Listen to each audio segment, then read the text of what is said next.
Eu nem vou entrar muito no detalhamento, porque isso é notícia que Renan Calheiros ou a turma dele está vazando para a imprensa para já gerar manchetes antes da apresentação do relatório. Então eu prefiro esperar o relatório final.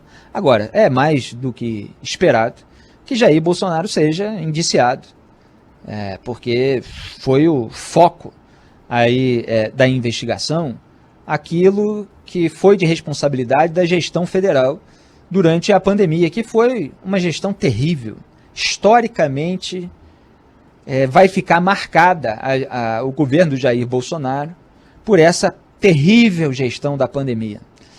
No Brasil existe muita tolerância em relação àquilo que é completamente absurdo, porque muita gente que tem poder também comete os seus erros, para dizer o mínimo, quando não, os escambos, as ilegalidades, os puxadinhos, etc. Então todo mundo tem medo de acabar sendo punido, e como quando aparece alguém que comete algum tipo de ilegalidade, muitas vezes outras pessoas começam a negociar com essa pessoa para também ter a sua barra aliviada e tal, e aí fica todo mundo impune. É isso que a gente vê em Brasília, são os grandes acordões pela impunidade, é aquilo que eu chamo de frente ampla pela impunidade.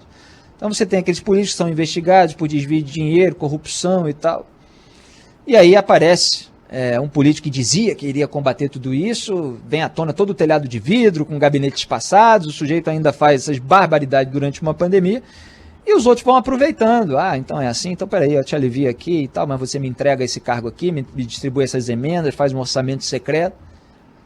Então tudo vai se acomodando. E aí chega perto do ano de eleição, já está muito perto da eleição, vamos deixar para o povo decidir no voto, não dá tempo, um processo de impeachment, não pode ser banalizado, o impeachment, são os mesmos argumentos de sempre. Mas o fato é que esses enquadramentos, vários deles pelo menos, estão adequados ao presidente Jair Bolsonaro. Ele de fato negou a gravidade de uma doença, e ele, como responsável pela aquisição da vacina, para que as pessoas se salvassem, para que elas estivessem expostas a muito menos risco de óbito, de intubação, de hospitalização e até de infecção, embora a vacina não proteja completamente contra a infecção, mas protege muito mais do que se você não tomar.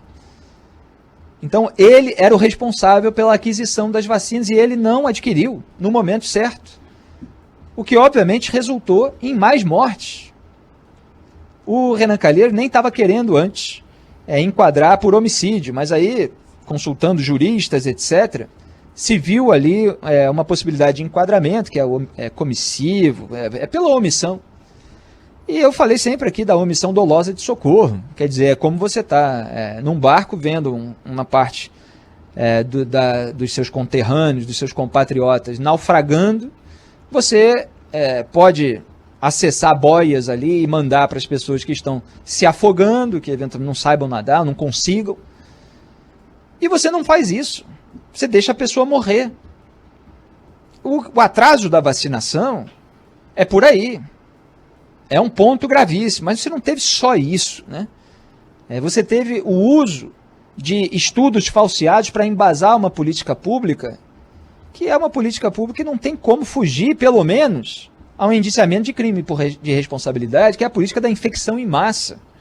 É um nível de imbecilidade. Vamos todo mundo, vamos nos infectar todos, né? E aí estaremos imunes. Tá, mas e todos aqueles que serão infectados, eles não estão em risco de morrer? Sim, eles estão em risco de morrer, mas aí vamos enfrentar de peito aberto. Não seja frouxo, não seja maricas e tal. E daí, não sou coveiro, lamento, mas a morte faz parte da vida. É isso que a gente ouviu do presidente da República. Com todos os péssimos exemplos, de ficar andando sem máscara no auge da pandemia, de aglomerar, de tocar nas pessoas, inclusive pessoas de grupo de risco, quer dizer, idosos. Então, um comportamento completamente inaceitável, independentemente de quem seja. Eu não estou falando que é o Jair Bolsonaro, podia ser qualquer outro. É uma questão de princípio, de valores morais. Mas no Brasil se tolera tudo, né?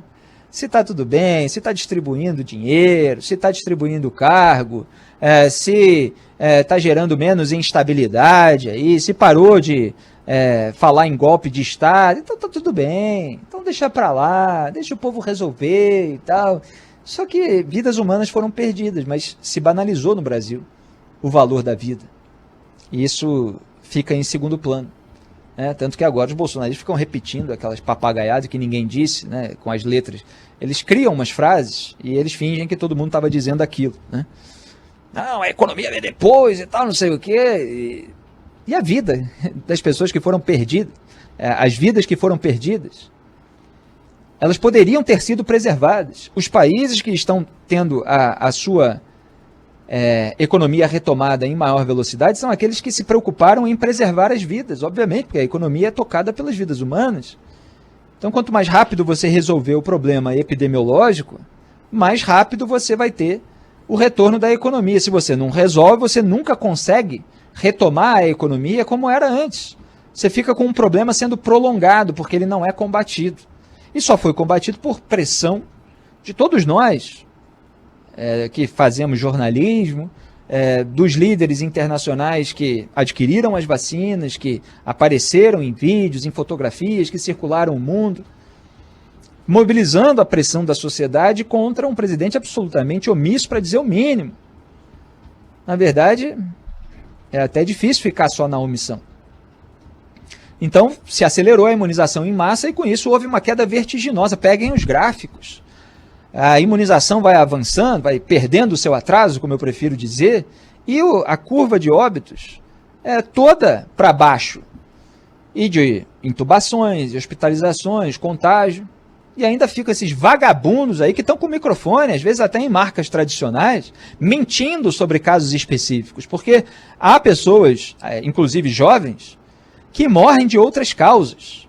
Eu já perdi um amigo de 24 anos que teve um infarto. Um ponto fora da curva. Mas isso acontece.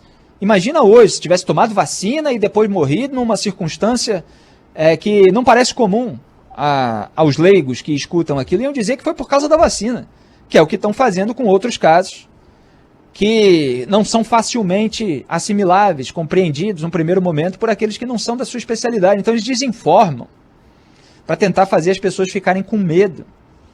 E traduzindo o movimento anti-vacina americano, lá nos Estados Unidos está cheio de reportagens. Eu estava lendo uma hoje, inclusive uma colunista, analisando os dados sobre a população que não toma vacina. E dizendo que tem aqueles absolutamente negacionistas, mas tem aqueles que têm receio, porque receberam aquelas informações que não são informações, aquela desinformação. Mas será que foi testado mesmo e tal? Será que é seguro mesmo? Será que não sei o quê? E está aí, no mundo civilizado, onde a imunização em massa avança, você tem um controle muito maior da pandemia.